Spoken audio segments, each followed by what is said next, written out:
I discovered my wife sneaking out at night to secretly meet her ex-husband. Now I'm left wondering how long she's been living a double life behind my back. My name is Mark, 38M, and I thought my marriage with Jenna, 36F, was solid. We've been together for 8 years, and while we've had our ups and downs, I believed we were a team. But recently, I noticed some strange behavior. She'd been sneaking out at odd hours, giving vague excuses about going for a walk or needing some fresh air. At first, I brushed it off, convinced myself that it was nothing more than her needing some alone time. But as the weeks passed, her late-night disappearances became more frequent, and I started to feel a gnawing sense of suspicion. One night, I decided to follow her. She left around midnight, quietly slipping out the front door. I waited a few minutes, giving her a head start, and then I grabbed my jacket and followed, keeping my distance so she wouldn't notice me. She walked to her car, got in, and drove off. I followed from a safe distance, my heart pounding, my mind racing with questions. I didn't know what I was expecting to find, but I knew that I had to know the truth, no matter how painful it might be.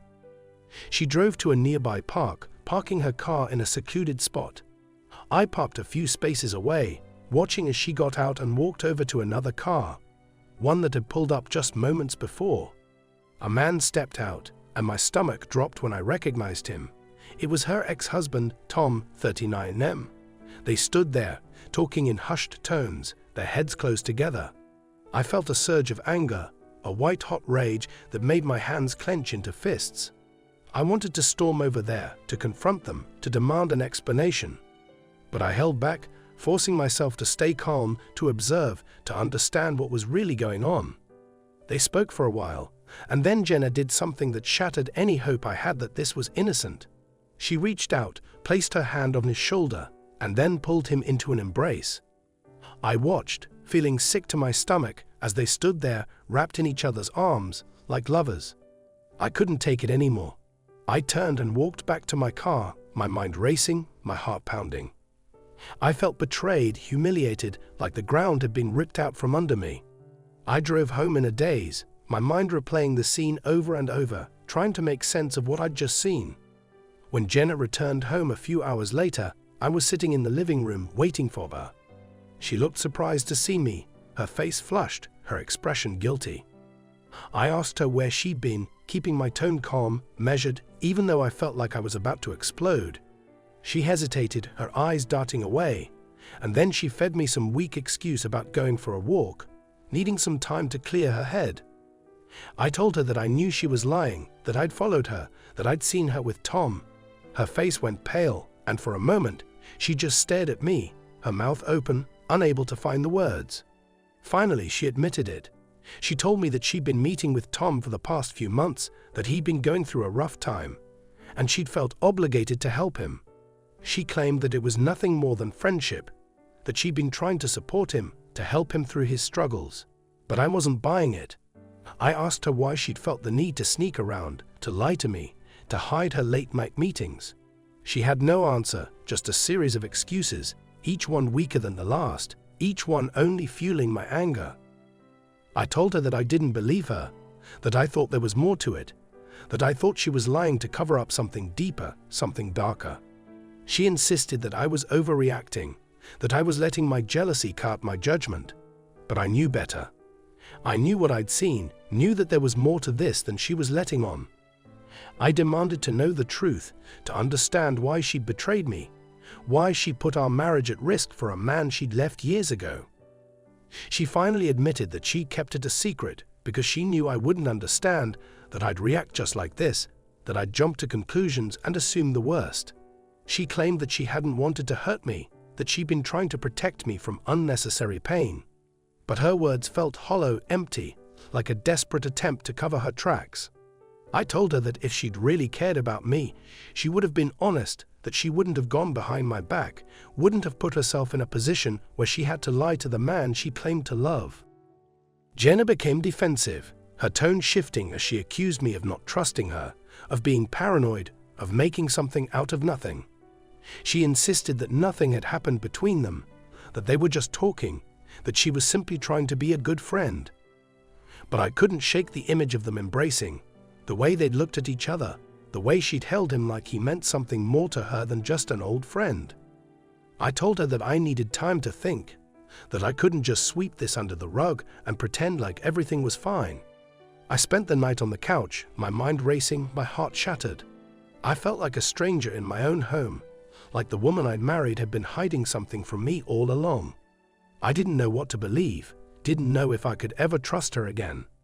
The betrayal cut deep, a wound that I knew would take a long time to heal. I wanted answers, wanted the truth, but I wasn't sure if I'd ever really get it. All I knew was that my marriage, my life, had been forever changed, and there was no going back to the way things were. The next morning, Jenna tried to apologize, tried to convince me that it had all been a misunderstanding. But I couldn't listen, couldn't bear to look at her. I told her that I needed space, that I couldn't just forgive and forget, that I needed time to process everything. She looked hurt, her eyes filling with tears, but I didn't care. She'd made her choices, and now she had to live with the consequences. I left the house, not knowing where I was going, just needing to get away, to clear my head, to figure out what the hell I was supposed to do next. After a few days of silence, I finally returned home, my mind still reeling from the betrayal, still trying to process the wreckage of my marriage. Jenna was waiting for me, her face filled with a mixture of relief and apprehension. She tried to hug me, but I held up a hand, keeping my distance. I told her that I needed answers, that I needed the truth, that I wasn't willing to move forward until she was completely honest with me. She nodded, looking down, her shoulders slumped, as if she was carrying the weight of 1,000 secrets. She began to explain, her voice quiet, hesitant. She told me that Tom had reached out to her a few months ago, claiming that he was struggling, that he was going through a dark period in his life. She said he'd been dealing with depression, that he'd lost his job, that he was on the verge of losing everything.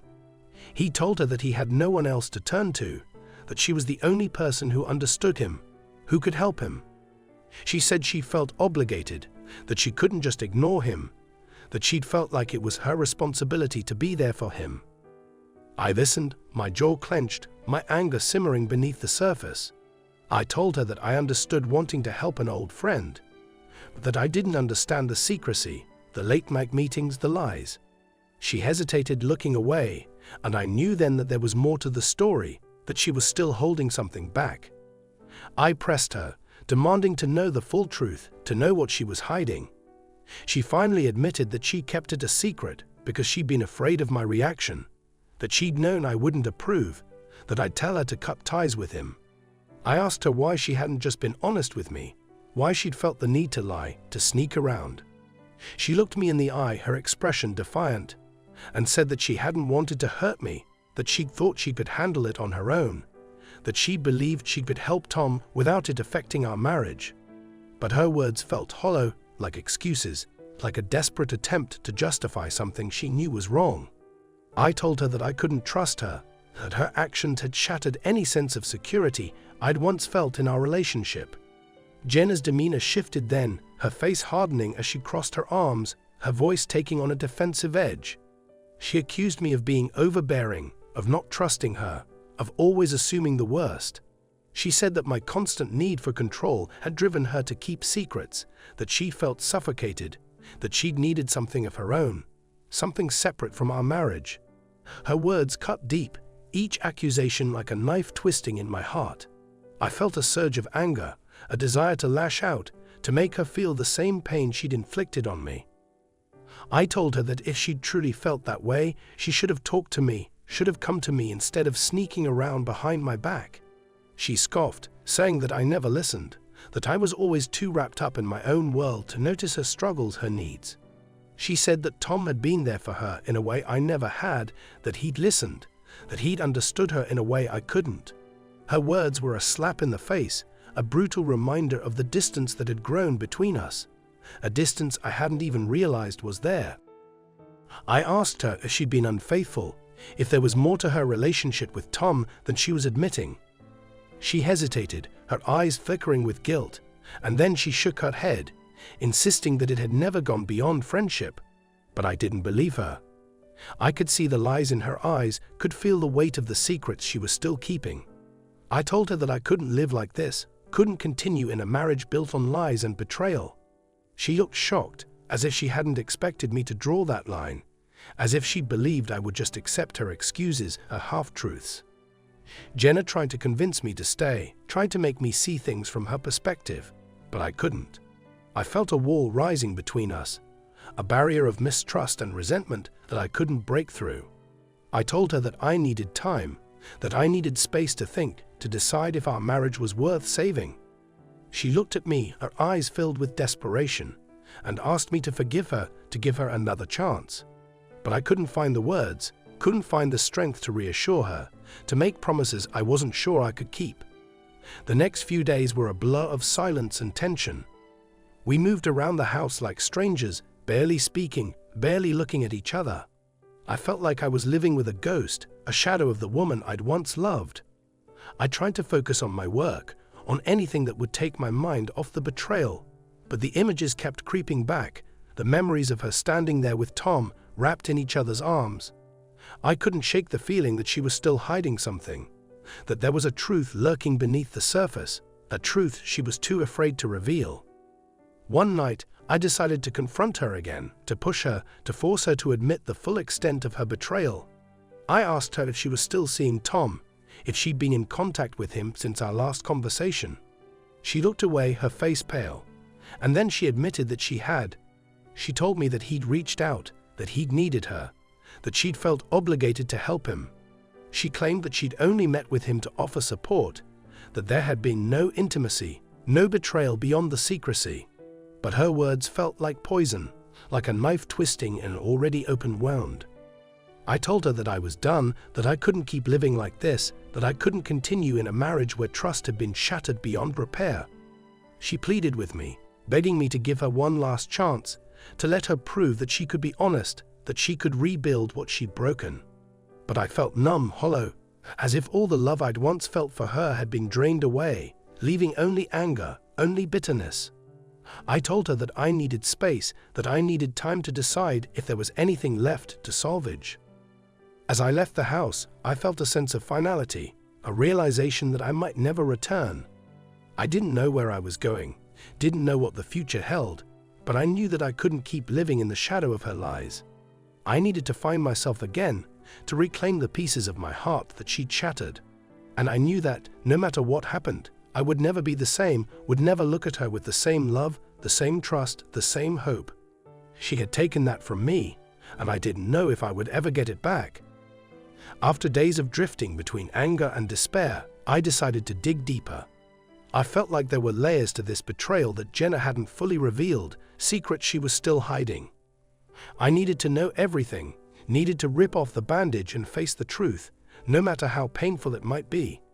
I couldn't live with the constant suspicion, the nagging doubts that had taken root in my mind.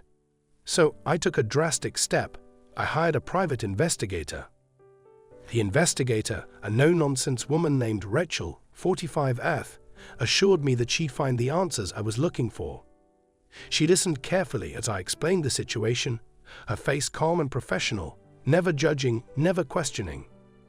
She told me she'd seen this kind of thing before, that secrets had a way of surfacing whether people wanted them to or not.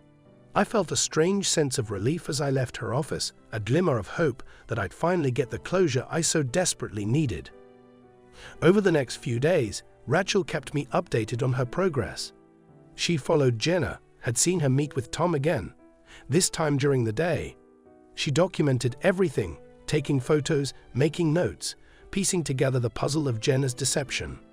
Each new revelation felt like a punch to the gut, a brutal reminder of the life I'd built on a foundation of lies. I tried to prepare myself for the worst, but nothing could have prepared me for what Rachel uncovered. One evening, she called me, her voice tense, serious. She asked if we could meet, said she'd found something that I needed to see in person. My heart raced as I drove to her office, a mixture of fear and anticipation swirling in my chest. When I arrived, she handed me a folder, her expression grim. Inside were photos, texts, emails, all evidence of an ongoing affair between Jen and Tom. They hadn't just been meeting up for friendly chats or emotional support. They'd been involved intimately for months. As I looked through the evidence, a sense of numbness washed over me. I felt like I was watching someone else's life fall apart, like I was outside of my own body, detached from the pain. There were texts between them, filled with words that made my skin crawl, words that painted a picture of a relationship that had been reignited, a love that she'd kept hidden from me. They talked about the nights they'd spent together, the memories they'd shared, the plans they'd made for the future. I felt sick, a wave of nausea rolling over me as I realized the full extent of her betrayal. I drove home in a daze, my mind racing, my heart pounding. When I walked through the door, Jenna was waiting for me, her face filled with worry. She asked where I'd been, why I looked so pale, so haunted. I told her to sit down, my voice cold, detached. I handed her the folder, watching as she opened it, her expression shifting from confusion to horror as she realized what I'd found. She tried to speak, to offer excuses, but I cut her off, telling her that I didn't want to hear her lies, that I knew everything. She begged me to listen, to give her a chance to explain, but I was done. I told her that she'd had plenty of chances to tell me the truth, that she'd chosen to lie, to betray me, to build a life with another man behind my back. She broke down, tears streaming down her face, pleading with me, telling me that it had all been a mistake, that she'd gotten caught up in something she hadn't been able to control. She said that she still loved me, that she hadn't meant to hurt me, that she'd been confused, lost, looking for something she couldn't even name. But her words rang hollow, empty, like a last-ditch effort to salvage something that had already crumbled to dust. I told her that I couldn't trust her, that I couldn't live with the knowledge that she'd chosen someone else over me, that she'd lied to my face while sneaking off to be with another man. She insisted that it hadn't meant anything, that it had been a moment of weakness, that she'd been trying to help him through a dark time. But I couldn't believe her, couldn't accept the flimsy excuses she was throwing at me like a lifeline. I told her that I was filing for divorce, that I couldn't continue in a marriage built on deceit and betrayal. She looked devastated, as if she hadn't expected me to go that far, as if she'd thought I would eventually forgive her, that I would brush it under the rug and move on. She tried to convince me to go to counseling, to give her one more chance, but I was resolute. I told her that I'd given her enough chances, that I'd trusted her more than she deserved, and that she'd thrown it all away for a man she'd left behind years ago. Jenna became desperate, her tone shifting from remorse to anger. She accused me of being cold, of not understanding her struggles, of pushing her away with my distance, my emotional unavailability. She said that I'd never really been there for her, that I'd taken her for granted, that I'd made her feel invisible. Her words stung, a final twist of the knife she'd already plunged into my heart. I told her that if she'd felt that way, she should have told me, should have given me the chance to make things right, instead of running back to the arms of a man who had no place in our lives.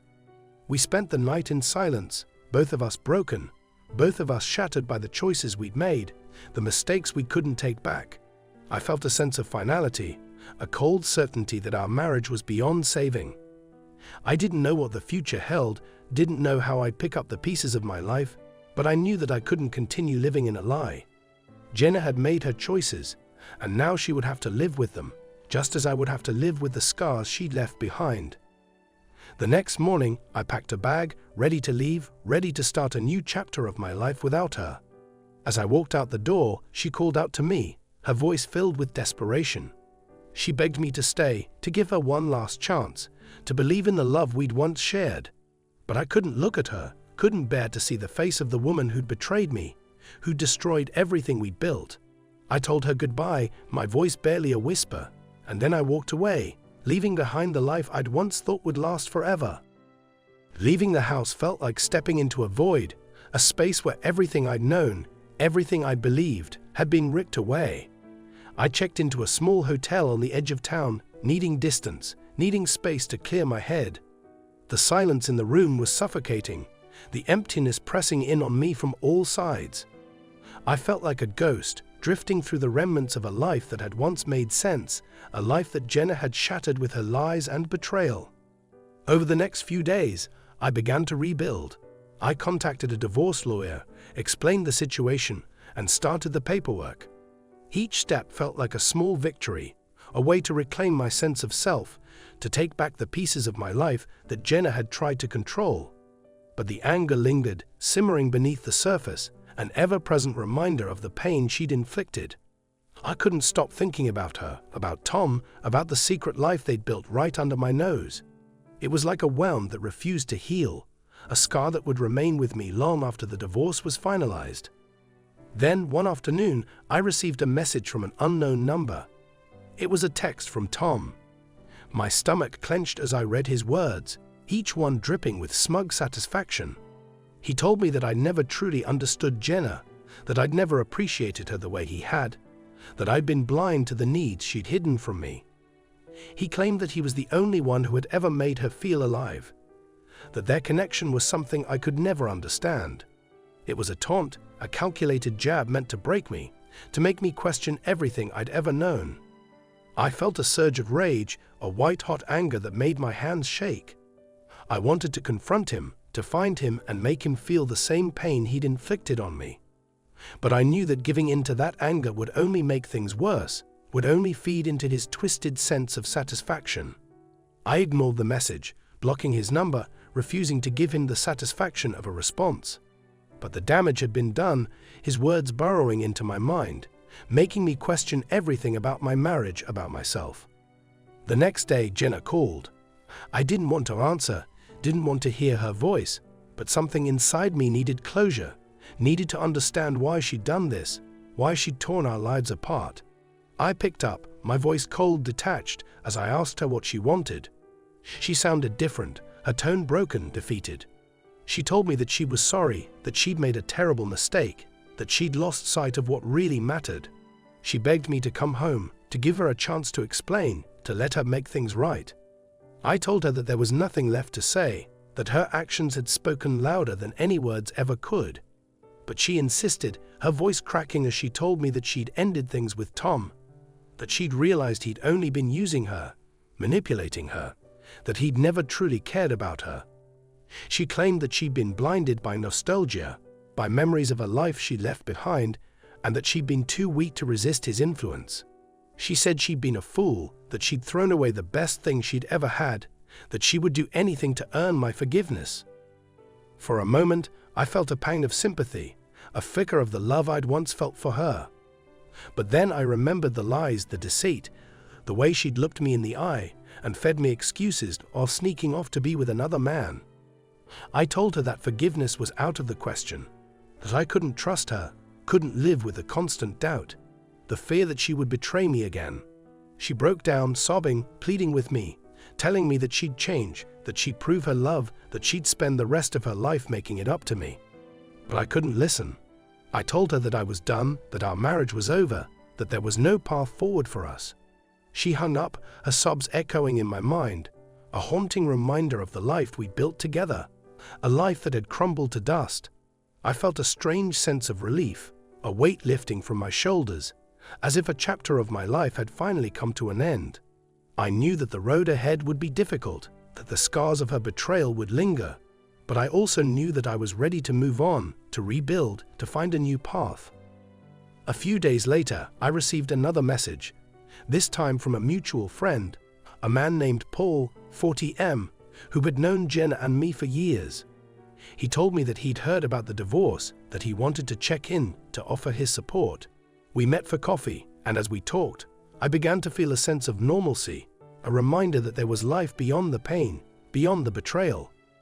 Paul listened, offering words of encouragement, reminding me that I wasn't alone, that I had friends who cared, who wanted to help me through this difficult time. As we talked, he revealed something that shocked me to my core.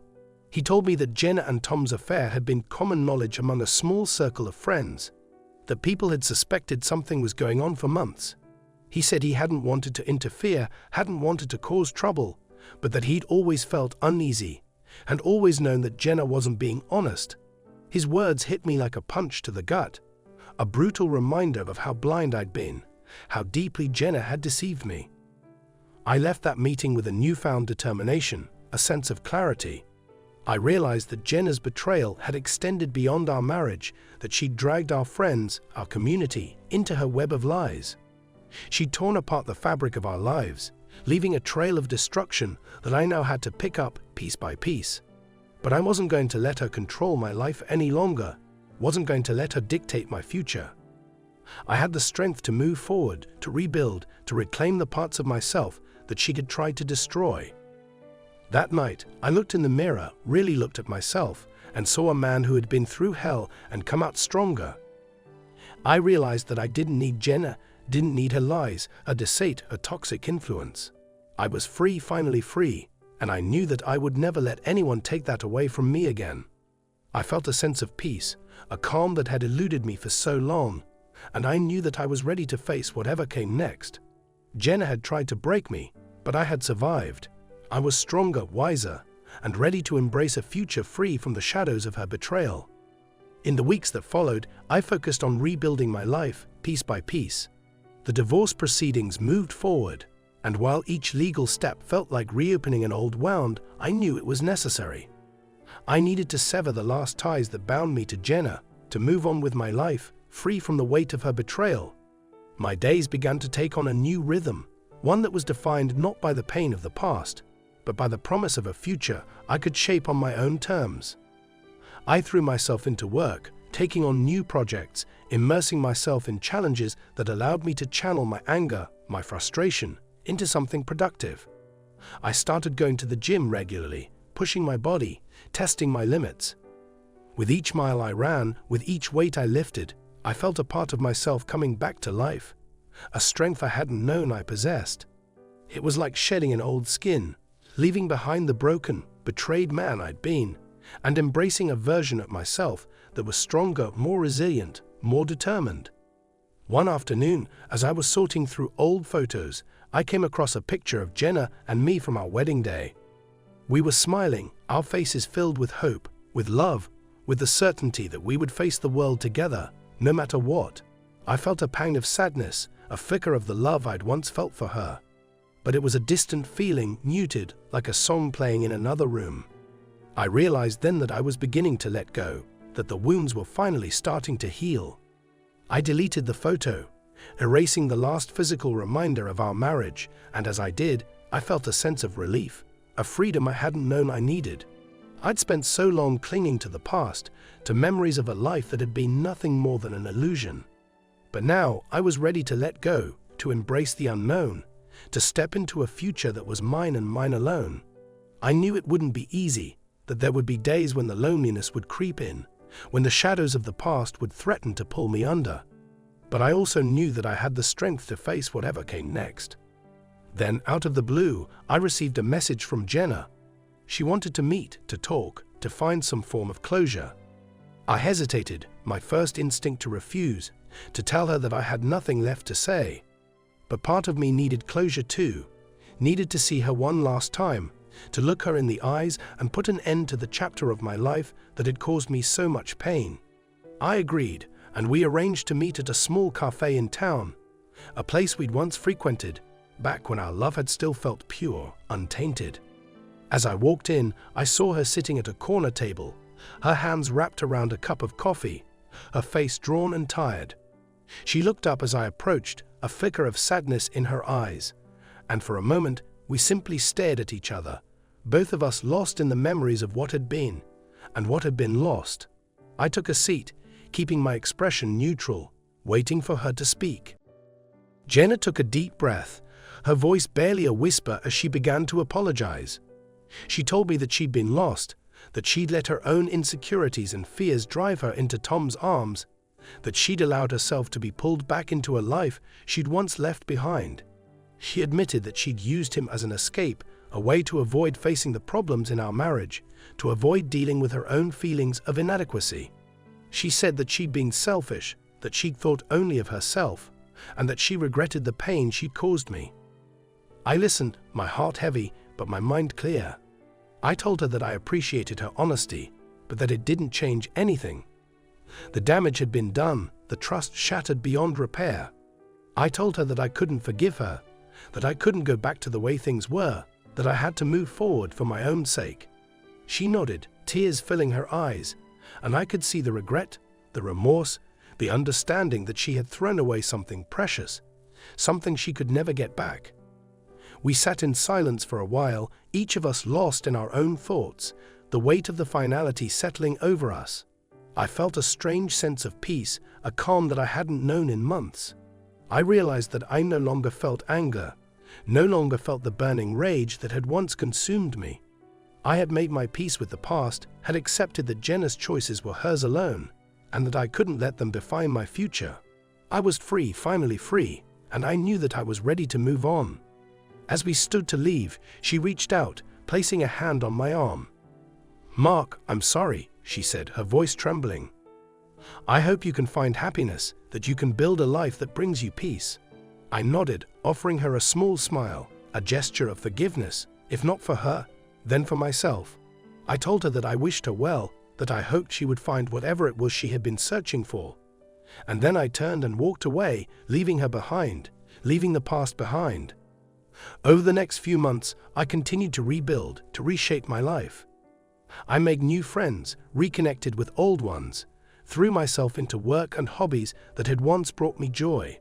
I started hiking, exploring the beauty of the world around me, finding solace in nature, in the quiet moments of reflection that had once been filled with doubt and fear. I was learning to live again, to embrace the freedom that came with being on my own, to find strength in the knowledge that I had survived, that I had overcome.